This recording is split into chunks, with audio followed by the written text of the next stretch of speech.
Karviné was an industrial area, and I was there till half a year approximately, till the late summer of '43.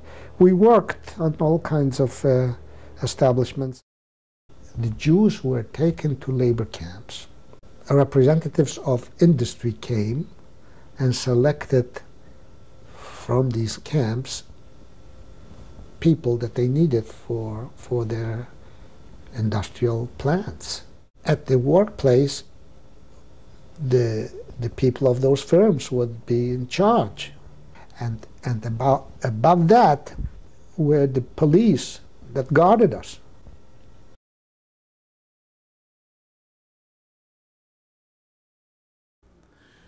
And we were working on construction.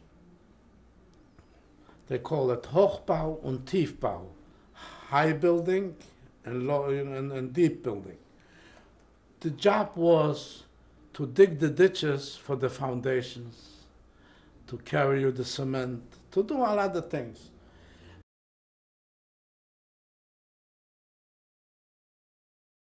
We were supposed to build, we did build rather a Kraftwerke, a power station, electric power station.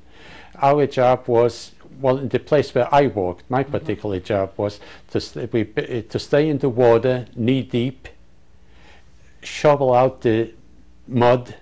My luck was to be all the way on the bottom. I was there for a few weeks, and I thought this is going to be the end of me. Right the next morning, when we came over for the coffee and the piece of bread, so I says, Mr. Paremba, I know you. He says, I know you too. His sister lived in our apartment house.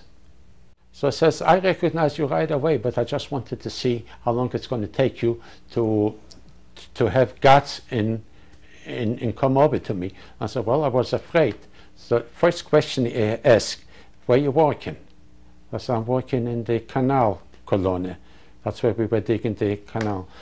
So he was joking. You couldn't pick a better place? I said, it wasn't up to me. I said, no, you sure? You know that it wasn't. I had no choice in this matter. He says, I know all about it. He says, who is your capo? So I told him. He says, I'll talk to him, and I'm going to see that he should go easy on you. So first, right in the morning, he took me out from the ditch down there and says, you're going to work where we unload the cement.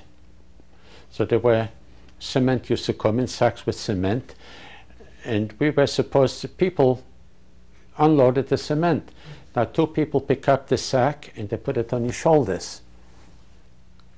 I'm next. Putting it on my shoulder, I collapsed. Oh. Yeah, couldn't do it. I collapsed. So there were the Czechs. They were very nice people. They said, well, I see you can't do this kind of work, so I tell you what, we're going to find a work for you here. You're going to take the empty sacks, the empty bags, it was paper bags, you're going to put them in a carton. As when you get a certain, when the carton gets filled up, you're going to wire, you're going to tie them with wires, and when the 50 bags or whatever, when it's done, you'll call one of us. We're going to empty out the carton, and this is going to be your job. But tell me, one says, I see here all these people, they're growing ups, they're all criminals. You look like a young fellow. What did you do to be here? I said, we're not criminals. I said, the only crime we committed is being born Jewish. I said, that's, no, come on, what did you do? You don't look more than 15 years old. Who did you kill? So I tried to explain it to him. Do you read the papers, how the Jews are treated in Germany? He says, yeah, but they told us that you're criminals. I said, well, I'm telling you, we're not criminals. Do I look like a criminal? It was like an eye-opener to them.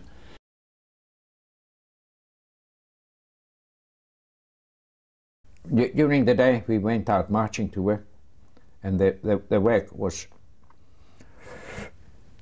exceptionally harder than in any other camps.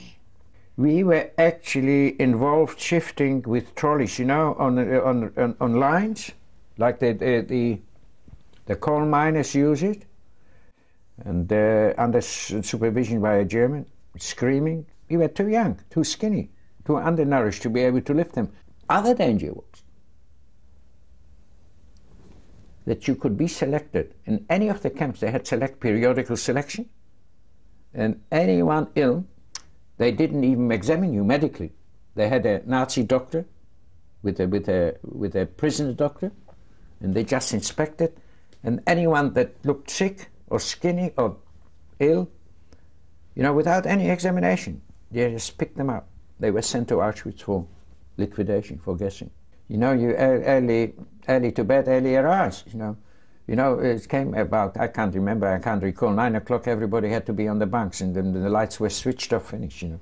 So at least, you know, you were forced to, you know, this was at least to get some sleep, you know. There's another interesting observation that I made during camp, personal observation, because you know, I tried to think, did I get any nightmares? Because after the war, you know, I suffered of nightmares, you know, still with the Nazis, you know, raving swastikas and pursuing me, you know, this sort. But it's very interesting. I cannot recall one nightmare in the camps. And it could be also psychologically, because the reality during the day was a nightmare. So what happened? We probably God or providential, they said, no, you better rest, you know, I won't give you the nightmares. Nighttime, you live nighttime, you have a peaceful rest, because you already got the nightmares during daytime.